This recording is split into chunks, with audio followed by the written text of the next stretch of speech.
Hey, good morning, everybody. Glad to have you with us. Good morning, Tom. Good morning. Yeah, exciting. Well, that sounded so official, having that music there.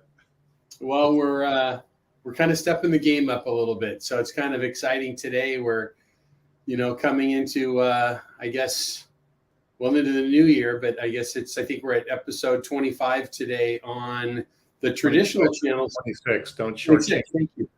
Yep, I got to keep up. But of the traditional channels that we've been doing this with, so we started this with our newsletters that go out every Friday morning. If you don't get those, which is the topics that we discuss each week, you'll see this popping up. If you don't get that, please let us know in the chat, or you can just send us a direct message. But we've been doing this now for a bit, 26 times on LinkedIn, Facebook Live, and YouTube Live each week. It's been growing. People have been enjoying it.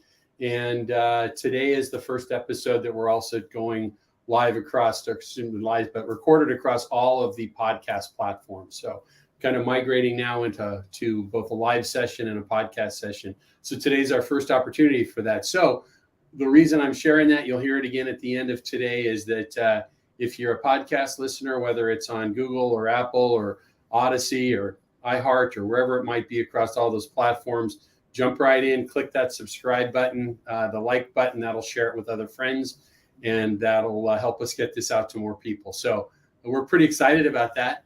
And the last kind of piece I'll throw of our intro, as we do every week. I'm Kevin Brown. This is Tom Burton. We're bringing this information. We call it Around the Horn.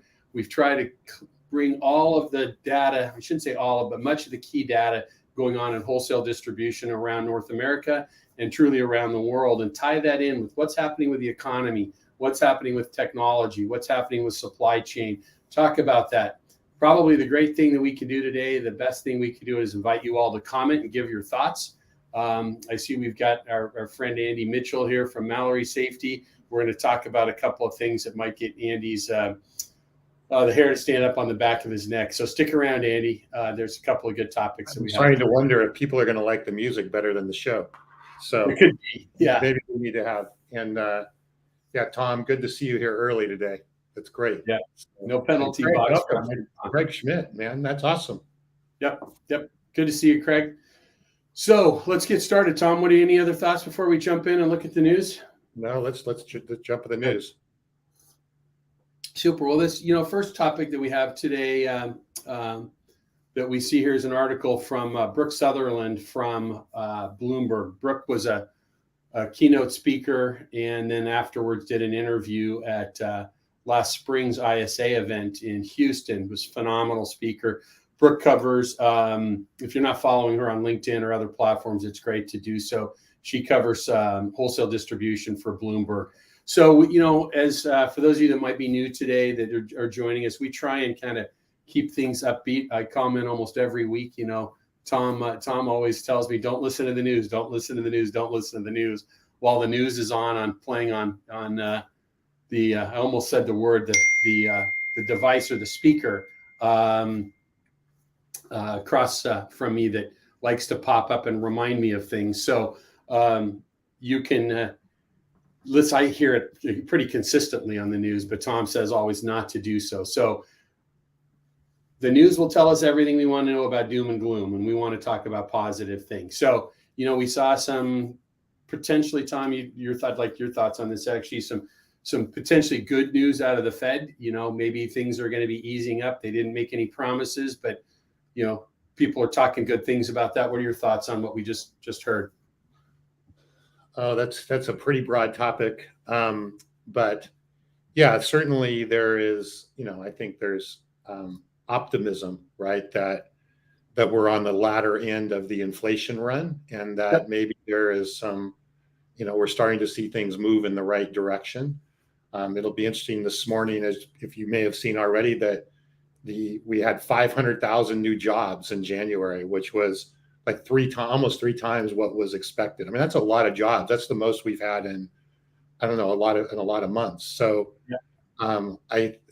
resilience, the economy being resilient may be an understatement. I don't know if that is going to really piss off the feds, right, in terms of what they're trying to accomplish.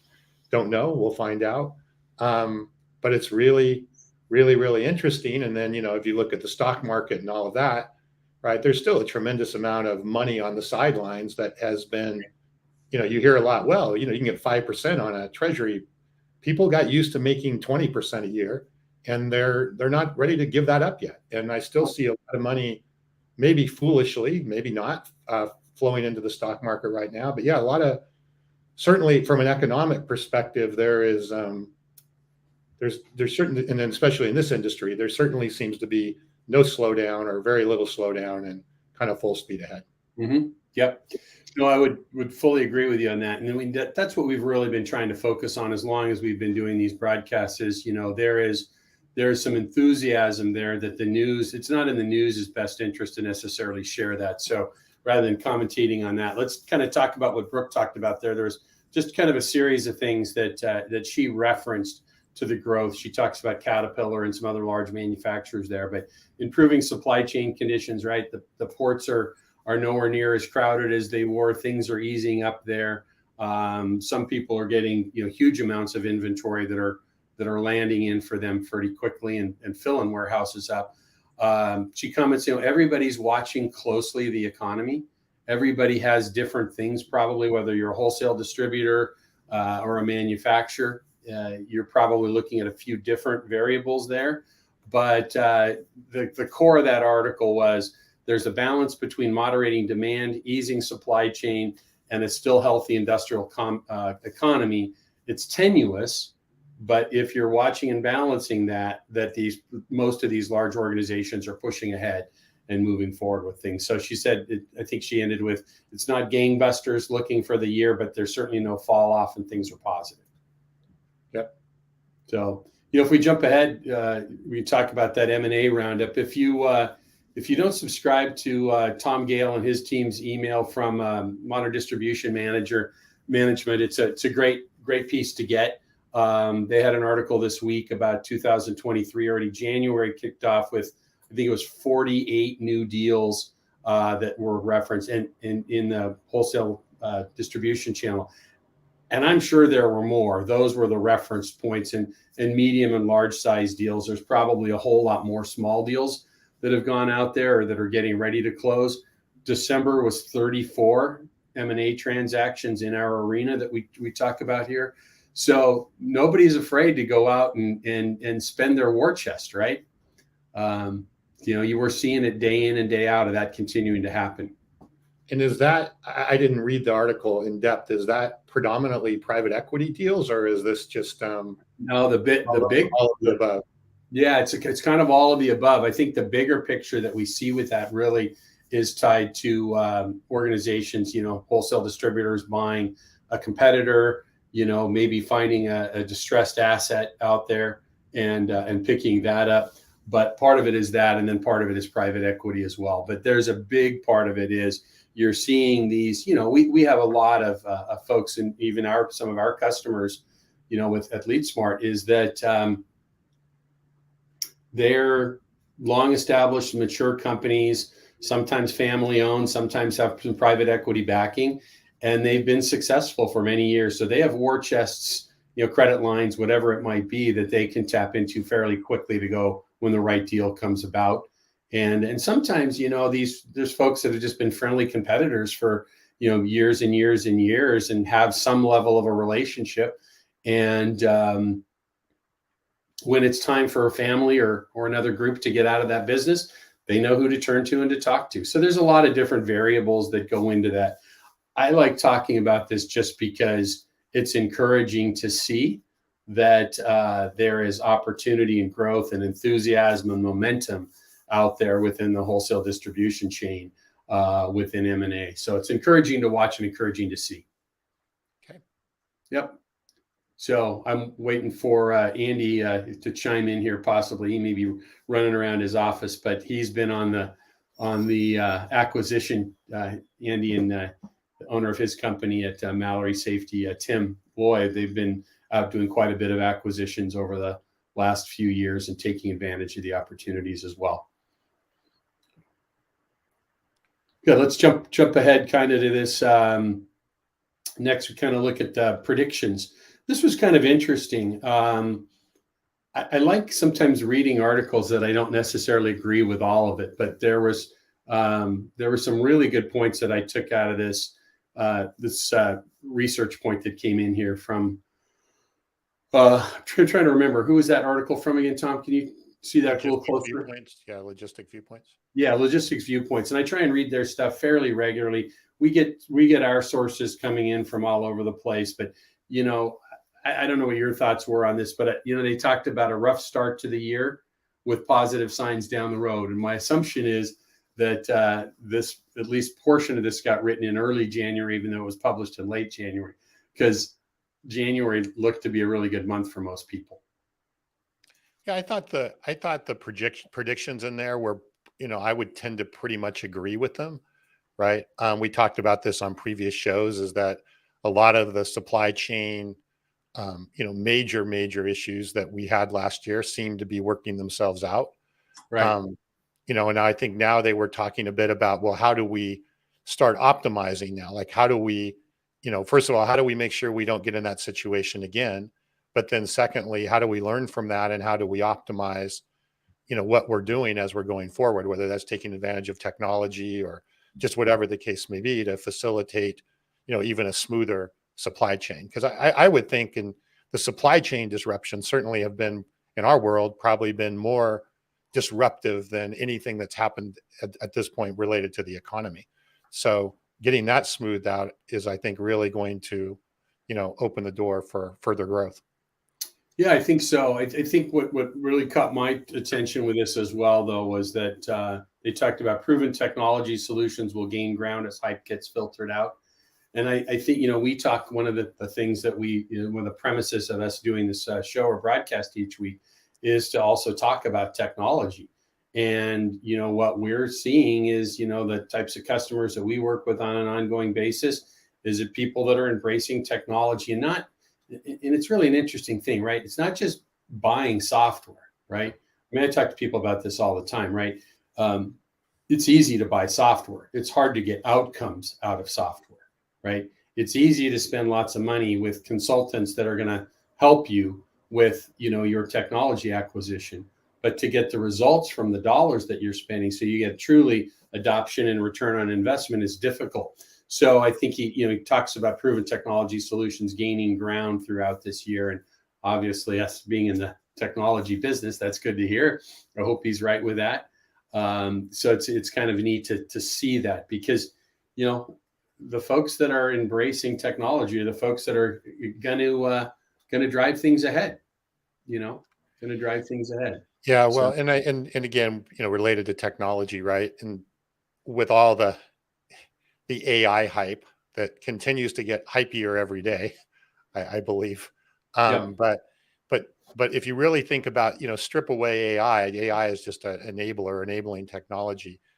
We're seeing this certainly in our business, is that people, you talk about outcomes, people are looking for technology that to help them accomplish something, to move something down the road that they really couldn't do without right, technology, right? You can do certain things, with either rudimentary technology or whatever, and you can say, well, I can make it better.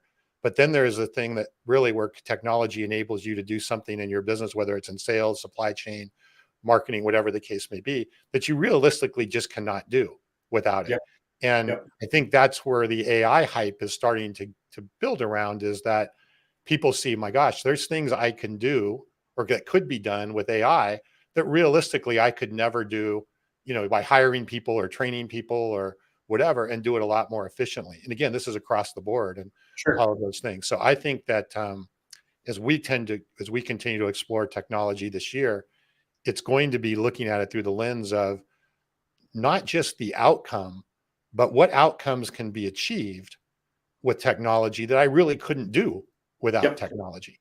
And I yep. think that's a really different lens to start looking through things with. And I know we're doing more and more of that and talking to people more and more from that perspective. But certainly I think that will play into supply chain and everything else we've done here. I think you're right with that, and it's the two comments I make to people all the time as we talk about technology. In fact, there's some people with today I've had this conversation with. Right, is when you look at technology solutions, is plan your tech stack out, right? So that you're buying solutions that will enhance your business and bring a return on the investment, right?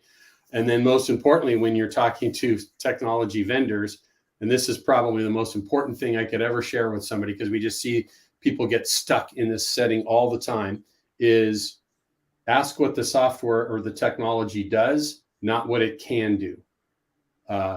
I ran into some folks recently who just spent, 6 figures with a, world-renowned technology company because they thought they were buying what they saw in a demo.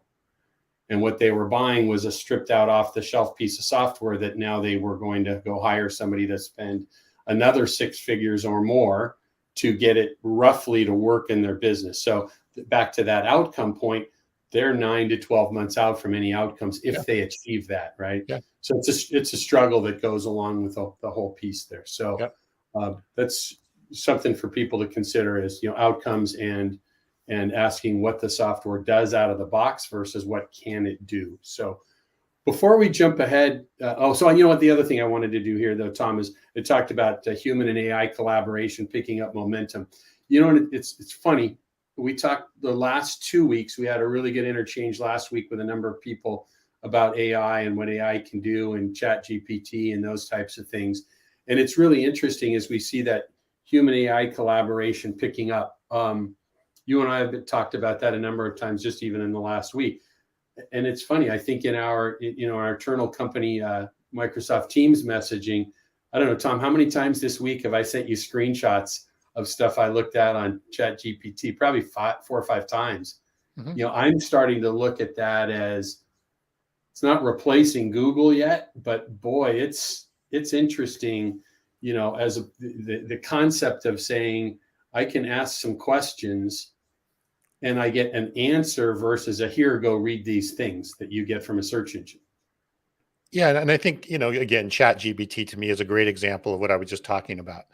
And if you apply it in the right way, I think one of the things you sent me was job descriptions or maybe questions you ask in an interview. If I don't ever, right. Well, there's a handful of different things. Right. Right. But if again, look at this now, right. In the current state, without something like that, if you had to write a bunch of interview questions, you could sit there and go, God, I have a blank sheet of paper. What do I do? And, that starts to become a little bit of a project. Now you can type in and you can, it's called blank sheet syndrome, right? You can immediately now accelerate or even complete what you would have had to do or not get done, right, quickly by doing that. So you're able to now get an outcome to do something that you wouldn't have necessarily been able to do or do in an efficient manner by doing it yourself. And that's what Chat GPT is starting to cause people to recognize is, wow, there's more things that I can get done. Either I wouldn't have been able to get done because I wouldn't have known, right, what to do, or it would have taken too much time or too much resources or whatever the case may be. And so now I'm able to get something done that I wouldn't, or some outcome that I wouldn't normally have done. So all of that, is a good example of what you were sending. Yeah, I think we're going to see this adoption. The reason I brought up my simplistic use of it, right, is my adoption grew in the last 2 weeks, right? Yes. I've just seen it, right? But now we're looking at it in the company that you and I run, that we run together, is where are these other applications, right? Can we use it in generating some marketing materials? And this is where I really see this happening, though, is this particular article, right, about supply chain predictions talked about human AI collaboration. And we're going to see that probably in purchasing decisions, in technology use of it within the business, people planning, all different types of things are going to come with this. I'm looking at it more from a sales and marketing side that says, and this is where the human interaction comes in, right? I don't want it to write sales copy or marketing copy or ads or things for it. But you know what? You love to write. You've written a book. I like to write late at night if I can get in a groove, but it's hard for me during the day because of, shiny objects passing by of other things in the business. But I love to take and edit things and expand upon them. So a great way of use for me is, typing in something that says, hey, one of the topics, I talked about just a moment ago, right? I could use it for, provide in an empathetic tone, 300 words on the importance of buying industry specific software. Now, that is not going to come up with the exact message I want, but that is going to go, what was the number you used in a discussion we had the other day? How many billions of data points now and going up? There's about 167 billion parameters, so to speak, that's right. being used for that. But before the end of the quarter, it's going to go to 167 trillion. Trillion. So right. it's going to be get exponentially smarter. But I want to point out something on this, because I think, and I know we don't have a lot of time to cover this, but I think it's really important, right? The way you're using it, you said you started to adopt and use it a few times over the last 2 weeks, whereas you never have used something like that before, right? No, It'll start. I knew about it. I was Right. intrigued by it, but it didn't impact my life in that way. So think about that. It starts to become part of your data. I won't call it a habit, but becomes part of your day-to-day life. Now think about that, right? Think about even going back to the Amazon syndrome and how that applies to e-commerce and business, right? When people start using something on an individual basis and they like the result that they're getting, they expect that to then carry through into other parts of their life. Right. And in this case, they're going to expect it to carry through into other parts of business, right? So whether that's a salesperson wanting to get some really good insights on what they're supposed to be doing, how they should be working, who they should be dealing with, all of those types of things, whatever it may be, that's where, and I mean, there's obviously maybe an overhype on this, but I think that the hype in some ways is understated of what the potential and what the impact will be going forward because of the utility of the process there. So I know we don't want to spend a lot of time on that now. No, but I think it's valuable. And I think what you just described is extremely impactful to wholesale distribution and the people that, typically in our audience here, because we're late adopters traditionally, right? And now we see these things happening. And I think the critical point in, you're a computer scientist by education. So I'm going to give you a compliment number 2, I think, already in February, and you only get 2. But, I'm really intrigued. You would know a lot more about this than I would, and maybe some of our audience, because of your background. But, that jump from 100 plus billion data points or parameters to X trillion, that's a crazy exponential jump over a very short window. What's the expectation of that over, let's say, the end of the year? I don't know. I don't know what the plans are. But what I do, I mean, the data, again, just to chat GPT, a lot of the data is old. It's like through 2020, right? So so I assume that a lot of this will increase, having more timely data, but just the number of parameters that are going into the AI calculation, if you will, right, is going to be, and yes, I believe you will very soon be able to go in and ask some very, very intricate questions, even about business pricing or pricing of products or quality of or just things along those lines that, because there's so many different parameters and it learns, right? It continues to learn over time. So I don't know. All I do know is that it's going to get smarter. It's going to become more relevant, and it's going to become more timely. And then there's going to be, now remember, this is all data that's basically pulled off the internet, right? But now you're going to want to incorporate that to data that you have in your own organization. You probably don't have 100 billion or 100 trillion parameters you can put around the data in your organization. But what's going to end up happening is morphine, where you have data within your organization, data outside of the organization, and how do those two things come together to provide even more insight. So, but yeah, it's going to be, I think you're going to see in the next year, it's going to be major. Yeah. So it's also learning from my queries to impact your queries too, right? Yeah, it learns. No, yes, and yes, it does. And then it also learns for yourself as well. Correct.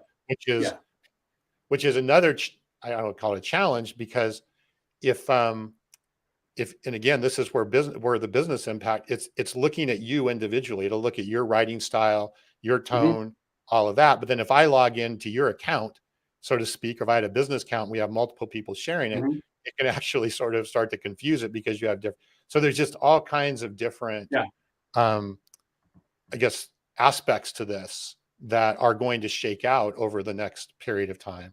But yeah, there's almost like training that will have to go on in organizations on how to properly use Sure. AI, whether it's chat GPT or whatever, to get the mileage that you're looking to get out of it. So Yeah. it's you have to kind of know how to navigate in this world to get the most out of it. Yep. Yep. Thank you for all of that. I think that becomes pretty important for all of us. And it's interesting that tone. And what I love about it is, and I'm just, scratching the surface of things, is being able to help doing some writing, and people are talking about, writing business emails and sales email copy and that type of stuff. I look at it as, give me being able to say, give me an empathetic or an enthusiastic tone with certain amount of words in this parameter of topic, and then let me take it and put my feel to it on from there. So that's good. So we could spend all day probably talking about that. I think it's important for people to be thinking about, it's not that it's going to replace necessarily a lot of people in a wholesale distribution business, but the value that it's going to come. And we talk so much about siloed data within companies, right? I've got my e-commerce data, my ERP data, my CRM data, marketing automation data. It's all these places. Well, now we're going to have AI data that we've done from, queries and stuff like that, that when we bring all of those things together, which is what we try and do for our customers, is bring all that together so you have a single point of truth. This is just one more area where you're going to have data that could get siloed. Yeah, I don't know that it's not so much that it's going to create data, it's using data, right? So anyway, we should do probably maybe even a separate webinar or something on this topic, related to data, AI, and the use of the technology, and so you can start thinking with it, because yes, your data strategy, for lack of a better word, there's never been a more important time to be thinking about a data strategy in your organization, and again, to get ready for this that's here. But I want to, before we there's a couple great comments I want to make sure we touch on before we go. And this is from Andy, talking about, that they're closing a deal this or next Friday, number of discussions taking place. What I find interesting in his comment is, he says, challenging market, as a lot of established smaller distributors are having a hard time playing in today's market. Many manufacturers are rationalizing their customers and cutting off the smaller guys. You need critical mass to support the buying and support staff to run an industrial distribution business. So what's your take on that, right? This is now your area of expertise. Well, I think he's right. First off, Andy, if you're still listening, I'm guessing Andy's done no less than 10 M&A deals in the last 36 months. So he would be the consummate resource on this. But yeah, you know what? It is harder for the little guy right now, because he's competing against, now he's competing, and we're going to talk about this in just a moment. Well, I want to shift to this fairly quick. He's competing against Amazon. He's competing against the Grangers, the Fastenals, the large national accounts or international companies who have lots of feet on the street and a huge e-commerce presence. And then he's competing on the mega regionals and or the privately held nationals like Andy's company. And it's getting harder and harder for those folks out there. But there are also, you'll find, and I think Andy would probably agree with me here, you probably also find some very, very niche players, and maybe it's the guy that's the gas detection for a refinery specialist, that he can be the source in some large operations. But if you're trying to be all things to all people and you're a small organization, it's obviously it's going to get harder and harder, right? And but that's truly though where that small guy, if he were to play things right, we're going to talk about B2B sales here momentarily. That's where that guy could really, the small, you can have a David and Goliath syndrome, right? There are some very small operations out there with their 5 people that are killing it in e-commerce. So that's the deal. So that's, Mark Crum, great family friend of ours and business associate of mine as well, just commented on this. He said, in his industry, small distributors are merging right? Bringing small distributors together. So that's good news. Thanks for that, Mark. Yeah, and I Craig, also we'll wanted see to you touch soon. quickly on Tom May's Yeah. comment here, about the layoffs, right? So he's basically saying, layoffs have affected the tech sector, but now it seems to be spreading more into the broader corporate America with 3M and other companies. I think that right now, right, the whole layoff thing is it's first of all, companies have known they needed to lean up, but now they're not going to be penalized for that, right? If you would have done that, a while ago and you say you're laying off, then your stock may drop a significant percentage. Now you're getting Well, rewarded and you're joining the crew. So now is the right time. If you're gonna start to lean up and think about leaning up, now is the right time because you're not going to get penalized for it. right. What's that old saying from old movie Animal House? Fat, dumb, and happy is no way to go through life. Yeah. You have to find a way to maximize business in this setting. So that's good stuff. Thanks, Tom. Thanks, Andy, for that. Let's talk about this article there about manufacturers missing out on B2B direct sales. But it talks about $543 billion in 2021, and direct to the consumer sales from manufacturers has been growing 16% per year since 2016. So this is a pretty heated topic, right? Craig, who just left us, works for a manufacturing company. Currently was working for a very large, well-known manufacturing company before. These companies rely on wholesale distribution. They always have. But now we're starting to see with these numbers growing 16% per year in direct-to-consumer sales from manufacturers growing. And it's really being pushed by, just a couple of simple things. But it's such a difficult topic, right? Because you've got this wholesale distribution network, your distributors and dealer networks that have supported you for so long.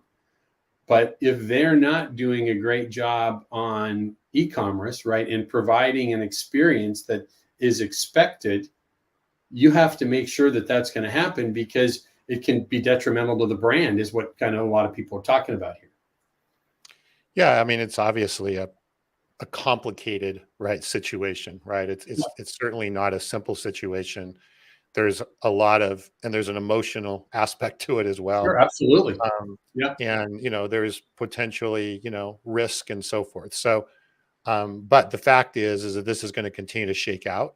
This may yep, even come back to Andy's point, right? Is that the distributors need to, they need that critical mass in order to be able to do some of the things that they need to be able to do at the level that they need to do them. sure. Right. So, it's hard for a small distributor probably to invest in the level of e-commerce maybe that's going to be required to really, again, provide that experience and that omni-channel piece going forward. So, Yeah, I think there's definitely kind of a teeter-totter, if you will, that's going to go on both sides of this. yeah. And I don't think it's ever going to be a black and white situation. It is always going to be lots of gray. But yeah, it's certainly going to continue to shift and have a lot of back and forth as we go forward. Well, I think the people that are getting it right is the people that are putting a strategy together, as opposed to just dumping products online, right? They've got a strategy that, and we talked about this years ago before we founded LeadSmart, was working with a foreign manufacturer coming to the US, and we were talking about this strategy. It was 2017, right? So coming up on 5 years. But the same idea, right, is if you're going to go do something like this, right, have a pricing strategy online as a manufacturer, so that your distributor will always have the lowest price.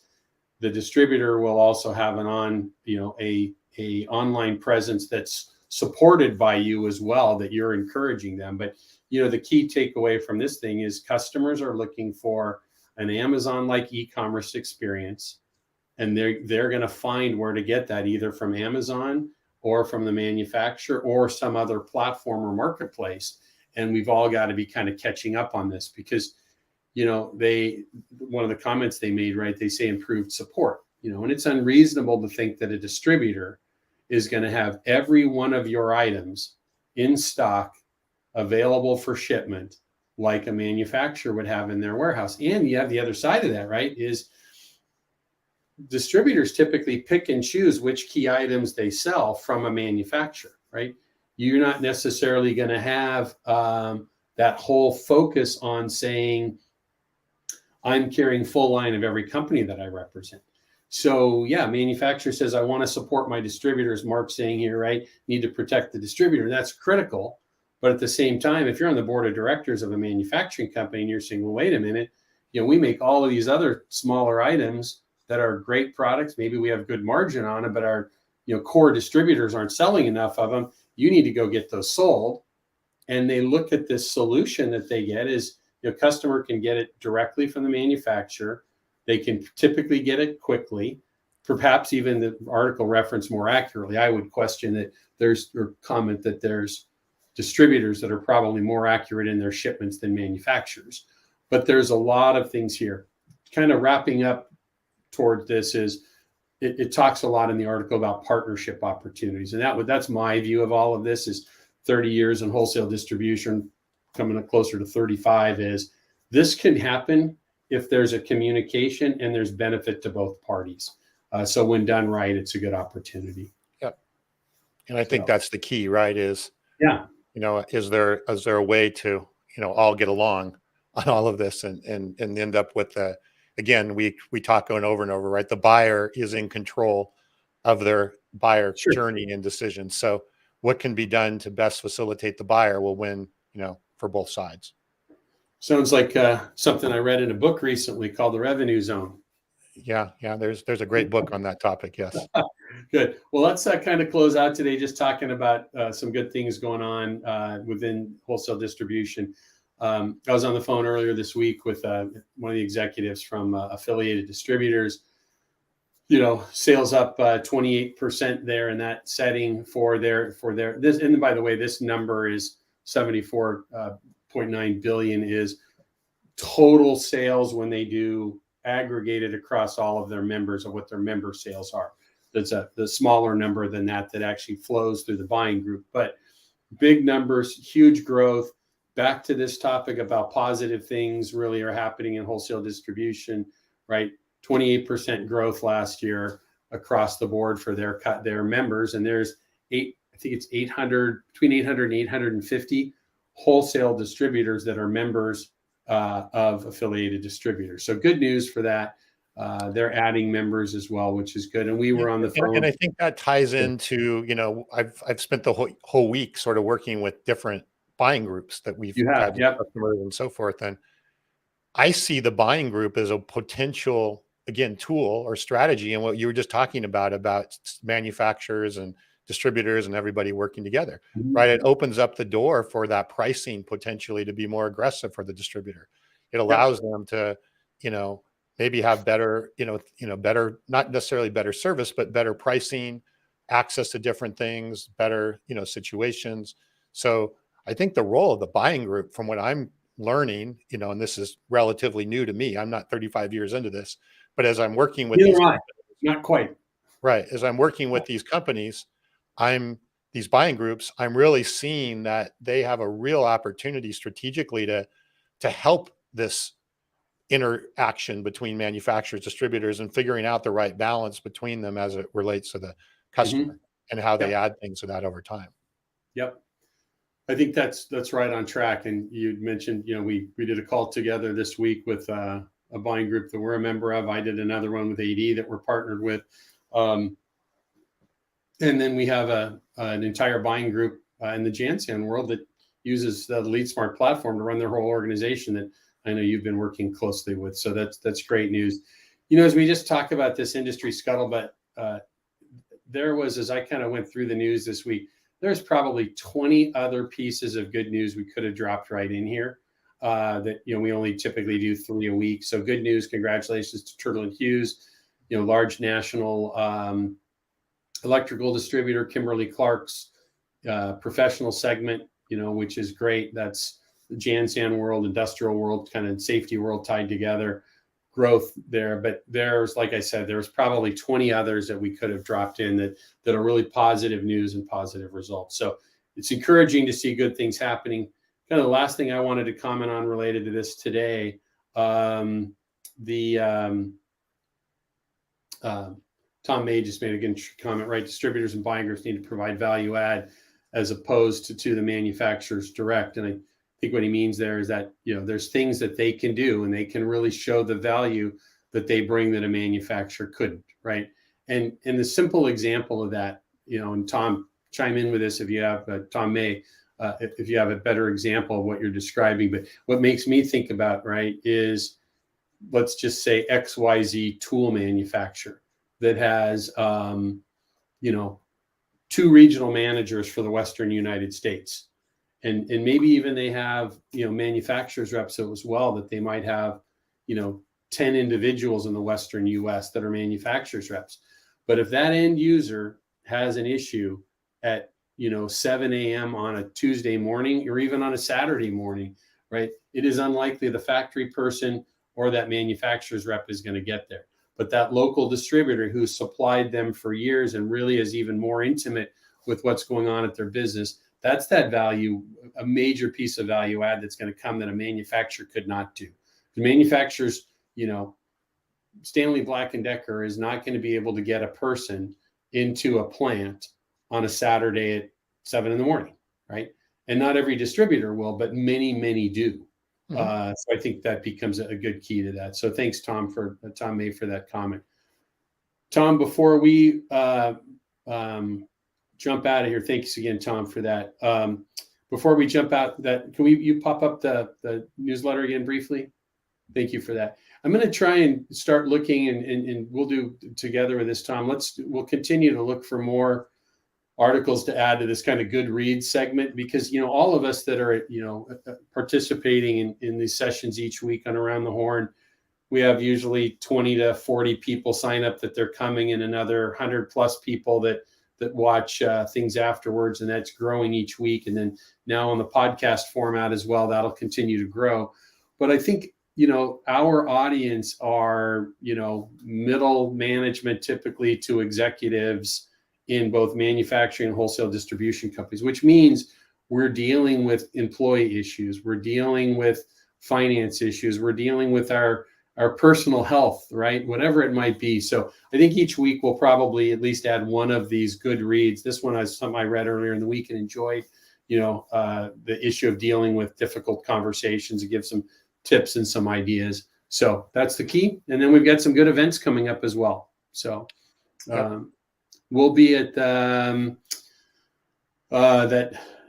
AD event, the Bearings and Transmission meeting. We'll be exhibiting and participating in the ISA event we're helping sponsor, the AD meeting, and then that NetPlus. So I think the only ones we're missing on here are that MDM event, and then and that's a virtual event, and then the FDIC event as well. So good time today. Thank you, my friend. Good stuff. Good session.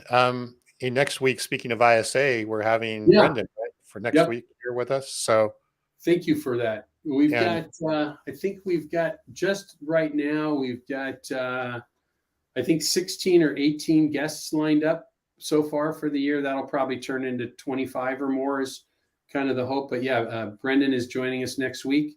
He was going to be here today and had something come up, but we'll get him with us next week, and we'll be talking about the ISA fall event and whatever happens in the news between now and then. And please go check out the podcast. If you go to Apple, if you look for Around the Horn and you put in wholesale distribution or whatever, it'll show up there. Otherwise, you're going to get a sports show. We can talk about sports. Maybe we can do that next week. AI and sports. So whatever we got to do to get our ratings up, we'll do. So anyway, have a good weekend, everybody, and we'll see you next week. Appreciate you being with us.